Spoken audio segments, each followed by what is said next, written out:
Boker Tov. Aujourd'hui, on va parler de l'humilité.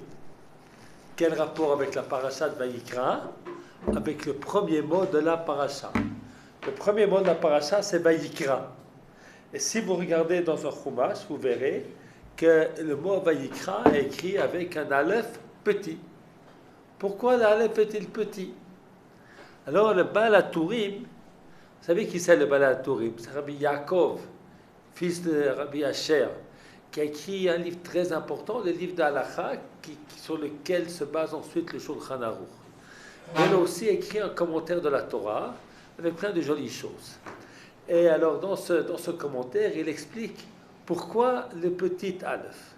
Alors, il y a une différence grande entre le mot Vayikra et Vayikar. Lorsque Dieu parle avec Bilham, il dit Vayikar. Vayikar, c'est en passant, il lui a parlé. Et Vayikra, il l'a appelé. C'est une notion de proximité et d'amour. Il appelle Moshe avant de lui parler. Voilà, on est ensemble. Alors, Moshe Rabbeinu, il est modeste. Il a voulu écrire Vayikar dans la Torah. Et je ne suis pas spécial. Je n'ai pas droit à une rencontre particulière avec HaKadosh Baruch Hu.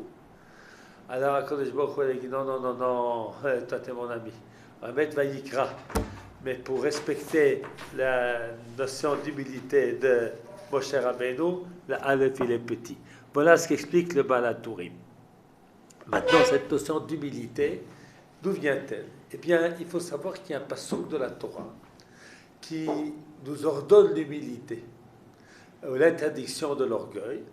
Et certains livres de Halacha, le Sefer Mitzvat Gadol, le Sefer Mitzvat Katan, ce sont des Français. D'accord, Yitzhak Mikoutsi, enfin je ne me rappelle plus très bien, mais c'était du Moyen-Âge, qui ont écrit des livres de mitzvot, avec la liste des mitzvot de la Torah.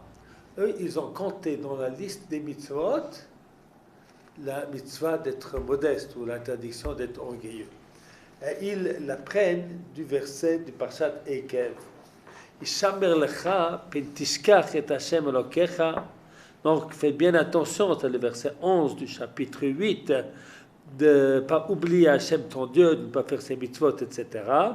Pen tochal vesavata obatim tovim tivne veyashavta. Je crains que tu vas manger, tu vas être rassasié, tu vas construire de belles maisons et tu vas t'installer. Tu auras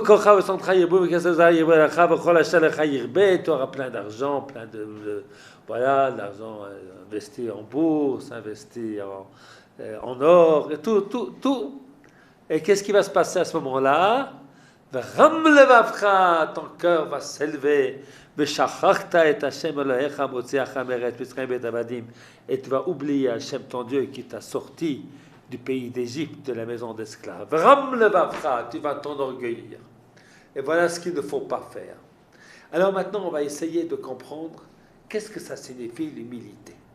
Qu'est-ce que ça signifie l'humilité? Alors je vais vous demander d'abord à vous, vous allez m'expliquer, selon vous, qu'est-ce que c'est que l'humilité, avant de voir comment c'est expliqué dans des textes que nous avons rapportés ici. On a rapporté le Sefer Mitzvat Gadol, et puis on a rapporté le Maharal, le Nitivot Olam, on a rapporté également le Ramban dans sa fameuse lettre, et puis encore, voilà.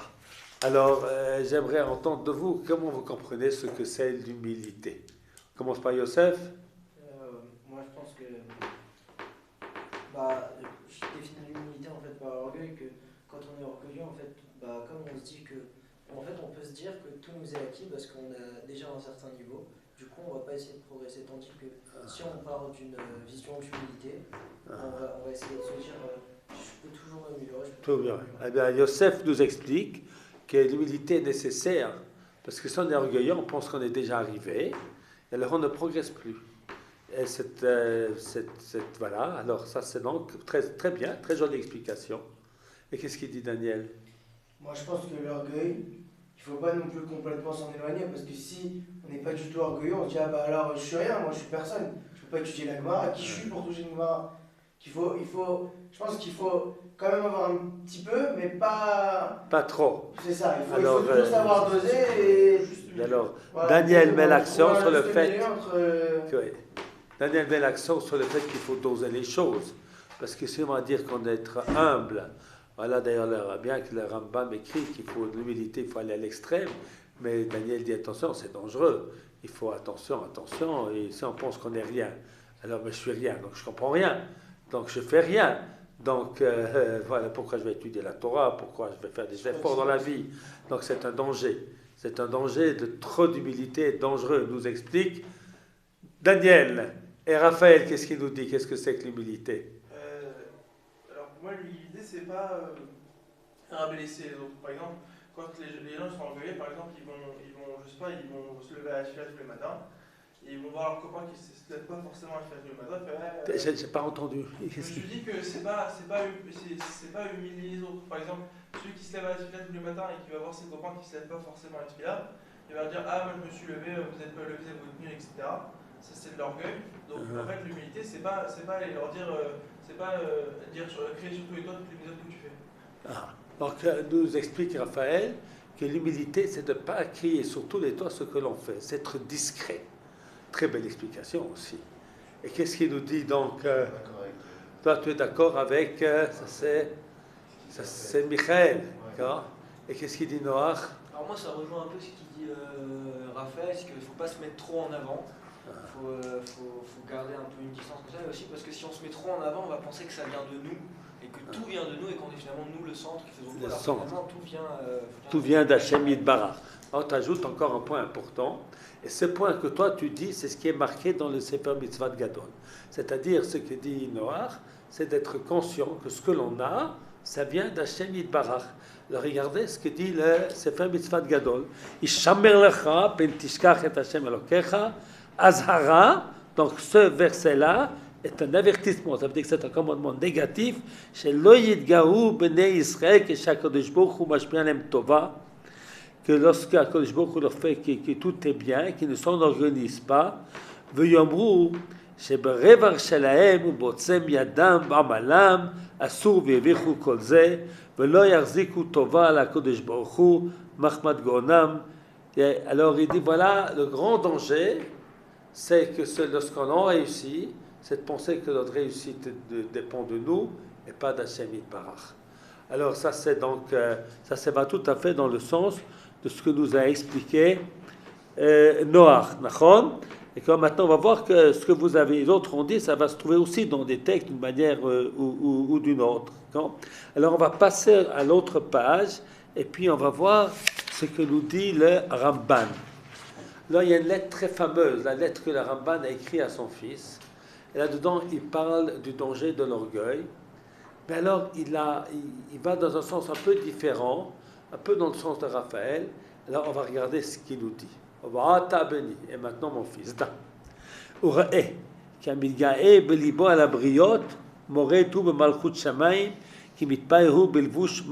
ça c'est pas ce que vous avez dit, ça c'est quelque chose en plus que nous enseigne le Ramban. Il nous dit c'est la recherche des honneurs. Rechercher des honneurs c'est pas bien, parce que les honneurs à qui ça revient? Il arrive, Baruch Hashem, Baruch Abba. Voilà. Il nous manque la première page, c'était fait. Voilà. Alors, là, on est en train de lire dans la deuxième, alors c'est bon. Et puis après, tu regarderas avec Yosef. Voilà. Pour le moment, il a. Alors, donc, on voit ici une explication encore supplémentaire. C'est le danger de rechercher les honneurs. Vous savez, dans les communautés, dans la vie, il y a très souvent des disputes pour on m'a pas honoré ma speak, on m'a pas donné tel aliyah, on m'a oublié, on a remercié tout le monde sans mentionner mon nom, etc., etc. Vous connaissez ces choses-là. Peut-être pas tellement vous les jeunes, c'est Baruch Hashem, il y a moins ça, mais quelquefois il peut y avoir des drames dans des familles, dans des choses. Alors il dit voilà, je cherche des honneurs. Les honneurs à qui ça revient? Hashem Yitbarach. Il ne faut pas prendre ce qui revient à lui. Voilà. Alors ça c'est donc premier voilà. Après il nous dit quelque chose de très intéressant. על כן אפרש לך איך תתנהג במידת האמה ללכת בו תמיד. Je vais t'enseigner comment te conduire de manière modeste. Alors il dit comme ça. Kol dvarecha yu benachat. Toutes tes paroles, ce que tu parles benachat. Ça dit quoi benachat? Benachat, doucement, sans crier, sans hurler. Maintenant, viens donc. Pourquoi tu es en retard? Pourquoi tu es à temps? Pourquoi? Tu donnes des ordres. Non. Il faut parler gentiment avec les gens. Benachat. Comme ça nous dit le Ramban. Venecha yabitu mata la'aretz velipra lemala. Tu ne regardes pas de manière hautaine. D'ailleurs, en vérité, on pense en général que dans le Shulchan Aruch, on ne mentionne pas les halachot de Midot Tovot. Le Shulchan Aruch, ce n'est pas complet. Ce n'est pas comme le Rambam, qui est un livre complet de tout. Mais il y a très souvent au moins une petite phrase comme ça qui vient nous enseigner aussi un enseignement sur les midot, sur les qualités. Et là, dans le deuxième siman du Shulchan Aruch, c'est marqué sur les l'herbe koma zokufa. Il a interdit de se marcher, de se promener, de koma zokufa, d'une manière orgueilleuse. Regardez-moi bien, d'accord? Je suis là. J'entre dans la salle, tout le monde me regarde, tout le monde me voit. Non? J'ai le regard hautain. Non. Ton regard doit être modeste, humble. Ne regarde pas en face. Ça ne veut pas dire qu'il ne faut pas regarder les gens, mais ça veut dire qu'il ne faut pas regarder de manière hautaine. Et que chacun soit considéré plus grand que toi dans tes yeux, à tes yeux. Im chacham o ashehu, si tu es sage ou riche, alors si l'autre est sage ou riche, eh bien tu dois l'honorer. Il est plus sage que moi, plus riche que moi. Im rachou, s'il est pauvre, ata ashir, et toi tu es riche, o chacham mimenu, toi tu es plus sage que lui, chacham belipra, kata chay mimenu, uzakam imcha. Pense que lui a plus de mérite que toi. C'est Imouchoté, il est un pauvre type, il est sogeg, il n'est pas de sa faute. Mais toi, chaque fois que tu fais une faute, c'est beaucoup plus grave. Non? Voilà. Alors, nous dit ici la Ramban quelque chose de très intéressant. C'est qu'il n'a pas parlé de l'humilité, ce que je pense, mais ce que je fais. Non? Avec c'est l'idée qui se retrouve beaucoup chez son élève, Rabbi Aaron Halevi, qui a écrit le Sefer HaChinuch.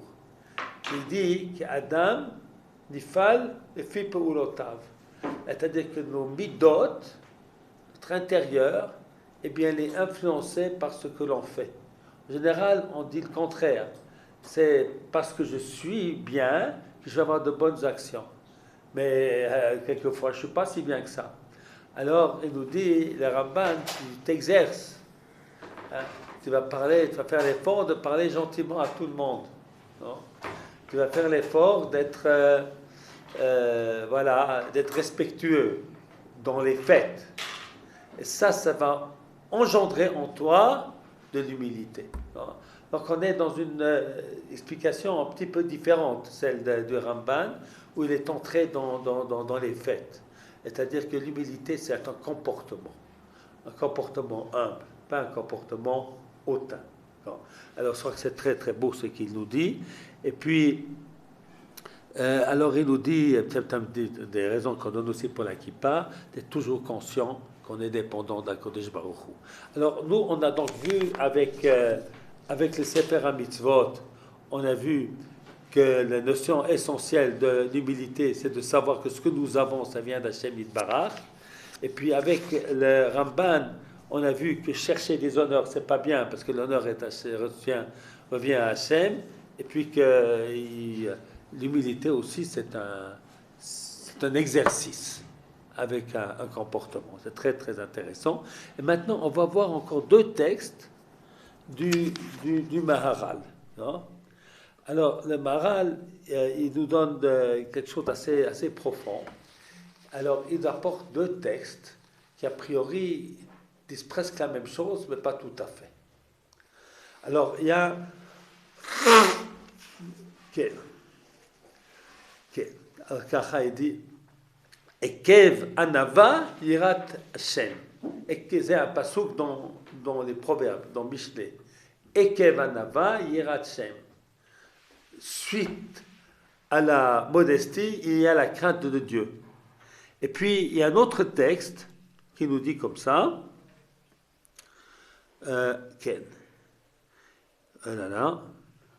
Qui met en rapport deux choses, deux comportements ou deux bidotes, de qualités qui amènent à la crainte de Dieu.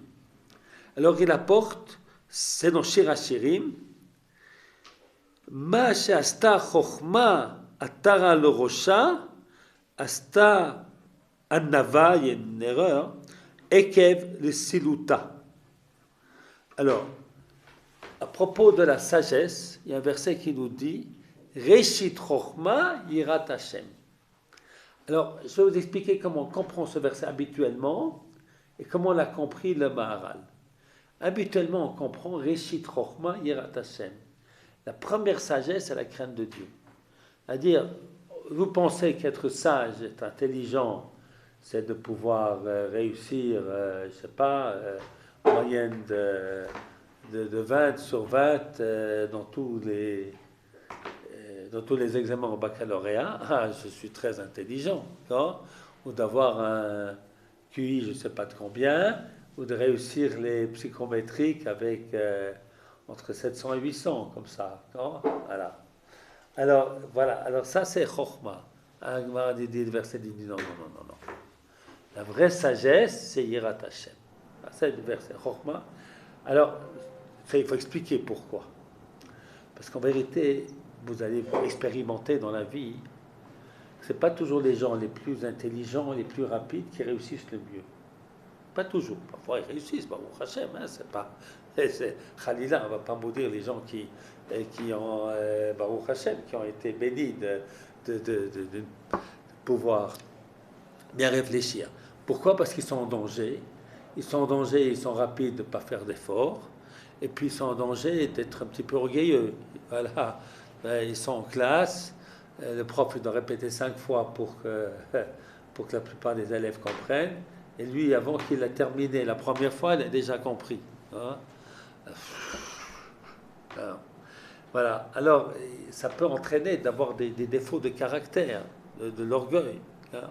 Alors, on nous enseigne ici que Reshit Chokhmah Yirat Hashem. La vraie sagesse, c'est de craindre Dieu.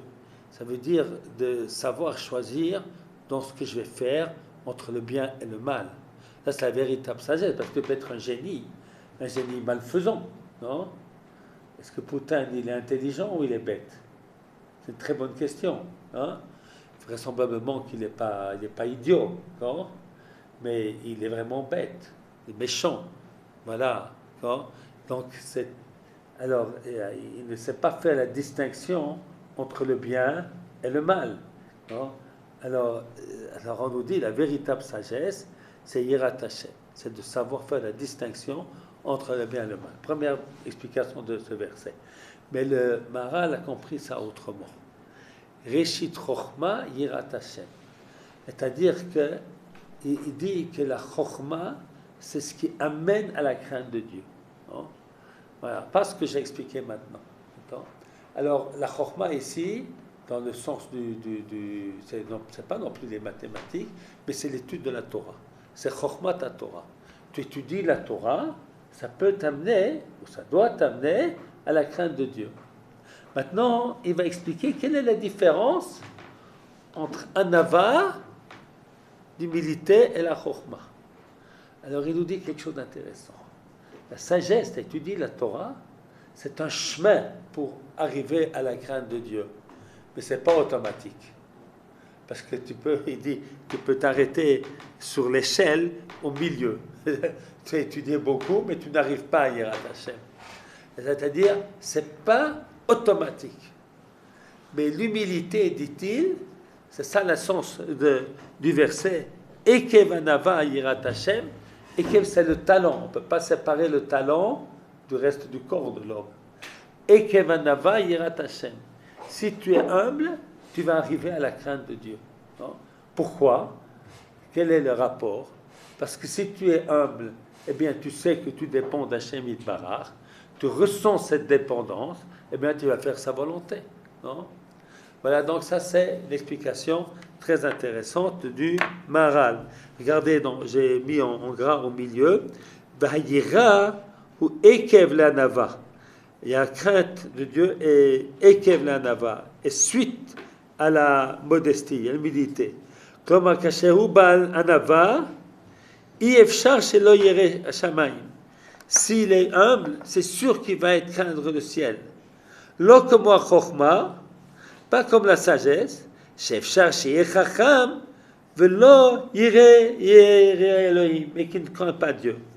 Comme Shetimtsa Yesh Bnei Adam, Sheyesh Bahem Chokma, Ve'en Bahem Yirat Shamayim. Tu vois des gens qui sont très sages, très intelligents, même en Torah, mais n'ont pas la crainte du ciel.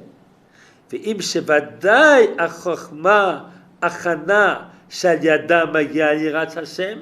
C'est certain que la Chokma est un état pour arriver à la crainte d'Hashem. Comme Shama Reshit Chokma Yirat Hashem. Bikol Makom Eno Davar Muchach. C'est pas certain. Vadaï. Qui a Chokma Yachana Vesulam. C'est comme une préparation, une échelle. Shal Yada Magia Yirat Hashem. Par lesquels on peut arriver à la crainte du ciel. Bikol Makom Efshar Sheyomed Basulam. Velo Yagia le Malata Yira. Il peut s'arrêter sur l'échelle et pas. C'est-à-dire, si tu n'étudies pas, si tu n'as pas de recherche de Torah, tu as bien des difficultés d'avoir des Yirat Shamayim. Mais tandis que si tu étudies la Torah, donc tu apprends. Vous savez, vous êtes dans les écoles en France. On vous a même parlé dans un cours. Ah, j'étais dans les écoles juives. Maintenant, si vous étiez. Ah, Yohann n'est pas là aujourd'hui. Alors, si vous étiez dans une école non juive, eh bien, on nous avait parlé de l'humilité, de faire la charité, de servir Hachem, de donner, d'aider. C'est pas dans les cours. Hein, il n'y a pas à avoir un cours de Silat Yesharim. Voilà. On va peut-être étudier les fables de La Fontaine, qui ne sont pas toujours morales. D'accord? Alors, d'accord, on va étudier les pièces de Molière. C'est pas toujours, il y a quelquefois des choses de morale. Je ne dis pas qu'il n'y a pas. Mais ce n'est pas le but, en tout cas. Hein, c'est pas le but. Toi, tu étais aussi à l'école juive, toi? En partie. En partie. Et dans les écoles non juives? Ouais, c'est comme vous dites. C'est vrai, moi j'étais à l'école non juive, on n'a jamais parlé, pourtant c'était il y a longtemps, hein, et ben, on n'a jamais parlé de morale. Ce n'est pas quelque chose qui existe. C'est satisfaire de ce qu'Hachem nous donne. Voilà. Alors, donc, c'est bien entendu, c'est pour ça que si tu étudies la Torah, tu vois les conduites d'Abraham, de Yitzhak, de Yaakov, tu vois tous les psukim, etc. C'est quelque chose qui peut t'amener à la Yirat Hashem. Mais tu peux aussi l'étudier de manière intellectuelle. Ça ne t'amènera pas à Yirat Hashem. Mais si tu es humble, même si tu n'es pas sage, mais si tu es humble, hein, alors l'humilité, eh bien, en soi, tu laisses la place à Hachem Yitbarach. Vous savez, quelqu'un qui a posé une fois la question, un rave de ce qui était enfant, il est où Dieu? Toi, juif, toi, tu crois en Dieu. Il est où Dieu? C'est ce qu'il a répondu. C'est là où on le laisse entrer. Voilà. Là, on le laisse entrer. Alors voilà. Alors ça, c'est ce que nous enseigne ici les Netivot Olam. Maintenant, un autre texte du Netivot Olam, de très grande beauté, qui cite une Gemara de Megillah. Amar Rabbi Yochanan. Rabbi Yochanan a enseigné. B'chol makom she'ata motze gdulato shel HaKadosh Baruch Hu, sham ata motze anvatanuto. Partout où dans la Torah on mentionne la grandeur et la puissance de Dieu, tu vas trouver là-bas son humilité. Davar-zeh katuv baTorah v'shanui b'nevi'im. Cette chose-là est écrite dans la Torah, répétée par les prophètes, et une troisième fois dans les Ktuvim. Katuv baTorah, maintenant ça se trouve dans la page que je t'ai donnée, Rabbi David, qui Hashem Elohechem, ou Elohé Elohim, Adonai Adonim. Ha'el Agadol Agibor Manora. Votre Dieu, il est extraordinaire, il est puissant, il est grand. C'est le Isapanim, qui n'avantage personne. Le Ikar Shochad, il ne prend pas de dents corrupteurs. Et c'est marqué ensuite, Osei Mishpat Yatom Valmana. Il s'occupe de faire justice à l'orphelin et à la veuve. Voev Ger, la tête l'Olechem Vesimla, il aime le converti pour lui, ou l'étranger, pour lui donner pain et vêtements. Alors tu vois, on te dit, il est grand, il est grand, il est grand. Il s'occupe d'accompagner les petites choses, d'accompagner quelqu'un qui a besoin de vêtements, l'accompagner et puis de lui donner. Et alors on nous dit ensuite, Shanui ben Vi'im, c'est répété dans les prophètes. Dirti Kiko Amar Ram Venissa Shochen An Vekadosh Shabo Maram Vekadosh Eshkol. Donc ça c'est des grandeurs. Et puis, et Daka Ushfal Ruach, Lachiot Lev Nitkaim. Il est là pour relever les gens qui n'ont pas le moral. Dieu va leur donner le moral. Il va s'occuper de ça. Meshudash Biktuvim, c'est marqué aussi dans Tehilim. תפשרו לאלוהים, זמרו שמו, סולו לרוחב בערבות, ויה שמו, וילזו לפניו. Bon, il est grand, louez-le. Et qu'est-ce qui est marqué après? Avi Yotomim Dayan Almanot. Il est le père des orphelins, et puis il protège les veuves. Alors lorsqu'on voit tout ça, eh bien on se pose la question, pourquoi la Torah, c'est pas moi qui pose la question, le Maharal pose la question, ça va, te dire ça une fois, pourquoi tu as besoin de dire, non, partout. Alors il nous explique que tu vas comprendre ce que c'est l'humilité. Alors il y a une très jolie explication, encore pour comprendre ce qu'est l'humilité. L'humilité, c'est s'occuper des petites choses. Voilà, je suis président, bon, moi, je ne m'intéresse pas à ce petit idiot. C'est pas mon problème. Non? Moi, je suis responsable, c'est pas d'une grande usine, d'un grand truc, machin. Quelqu'un qui est en peine, c'est pas mon problème. Alors on dit non. D'Akadosh Baruch Hu, tu comprends que l'humilité, qu'est-ce que c'est? C'est savoir s'occuper des petites choses et des petites gens. Non? Alors il nous dit que ça va un petit peu ensemble avec ce qu'il avait dit avant, que l'humilité, c'est quelque chose qui est divin. Divin. Puisqu'Akadosh Baruch Hu, il est humble, on nous dit. Non? Alors lorsque tu es humble, eh bien tu as une dimension qui est extraordinaire. Plus tu es petit à tes yeux, plus tu es grand. Non? Voilà un petit peu ce que nous explique ici le Maharal. Et puis maintenant qu'on a dit tout ça, on va revenir à ce que Daniel a dit tout à l'heure. Qu'est-ce qu'a dit Daniel? Il ne faut pas comprendre que l'humilité, c'est que je suis capable de rien, et par conséquent, je ne vais rien faire. Moi, qui suis-je? Qui suis-je? Je vais faire quelque chose. Moi je ne suis rien. Non? Alors, Daniel a dit, et tu as raison, parce qu'il ne faut pas penser comme ça. Oui. Je crois, si je ne dis pas de bêtises, que Abel, il devait être tué à cause de ça. Comment? Que Abel, il devait être tué à cause de ça, parce qu'en fait, il était trop humble. J'avais déjà étudié ça, je crois. Il y a une explication du Midrash Agadol dans ton sens. Que Abel, ça je ne savais pas comme tu le dis, mais il y a quelque chose que moi je connais qui ressemble à ce que toi tu dis. Alors Daniel nous dit qu'Abel, ça a été son problème. C'est qu'il était trop humble. Alors l'autre l'a massacré. Alors c'est vrai, c'est important en tout cas ce que tu dis, c'est que l'humilité, ça ne veut pas dire s'effacer et puis se laisser écraser. D'accord? Ça, c'est sans aucun doute vrai. L'humilité, ça ne veut pas dire que chacun peut faire avec moi comme si je suis un torchon. Tu as tout à fait raison. Tu as tout à fait raison, c'est important de le souligner.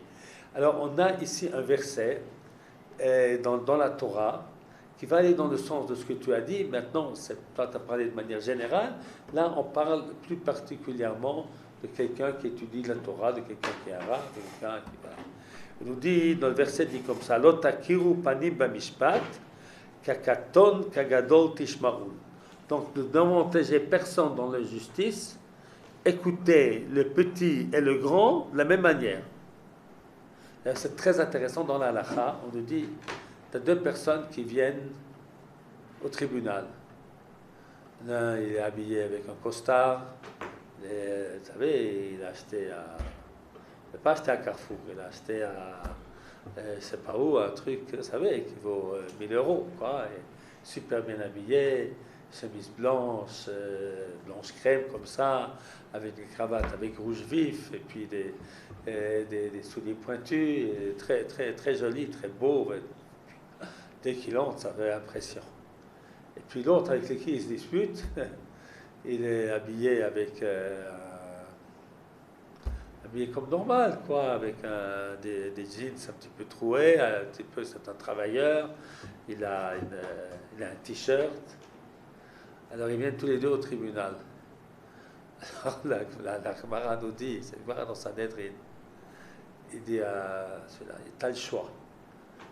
Ou tu lui donnes un costard comme le tien, ou bien tu te changes et tu mets un jeans. Non? Mais il faut que les deux soient à égalité devant l'œil du tribunal. Je ne sais pas si on met ça en pratique, parce que c'est très difficile, mais voilà l'idée ici que nous avons de ne pas avantager qui que ce soit. Voilà ce que nous dit ce verset. Puis ensuite, on nous dit le verset qui nous intéresse maintenant pour notre shiur, Lo taguru bipnei ish. Alors, en général, on explique ne craignez personne. Maintenant, nos sages, ils ont expliqué autrement. Ils en disent, Tanya Rabbi Yoshua ben Kocha Omer, Minayin le Talmid hayoshev lifnei rabo vorei zchut le'ani v'chova le'ashir shelo yishto. Il y a un élève qui est là, il voit le Rav qui est en train de se tromper. Non? Il va avantager les riches aux dépens du pauvre, mais c'est en fait le pauvre qui a raison. Non? Il y a quelque chose qui a échappé au Rav. Je ne vais pas dire mon avis. D'accord. D'abord, moi, je ne suis pas le Rav. Puis ensuite, l'autre, il est riche. Qu'est-ce qu'il va me faire ensuite? D'accord. Alors, tu as plein de raisons de te taire. Non, tu ne te tais pas. L'otaguru bipneish. Et de Rabbi Nathan Omer, l'otachnis de barecha bipneish. C'est-à-dire, c'est vraiment ce qu'a dit Daniel au début du shiur. Ça ne veut pas dire... Être homme, ça ne veut pas dire qu'on doit effacer ses pensées, effacer sa responsabilité. Tu penses qu'il y a quelque chose qui ne marche pas droit, tu dois le dire, non?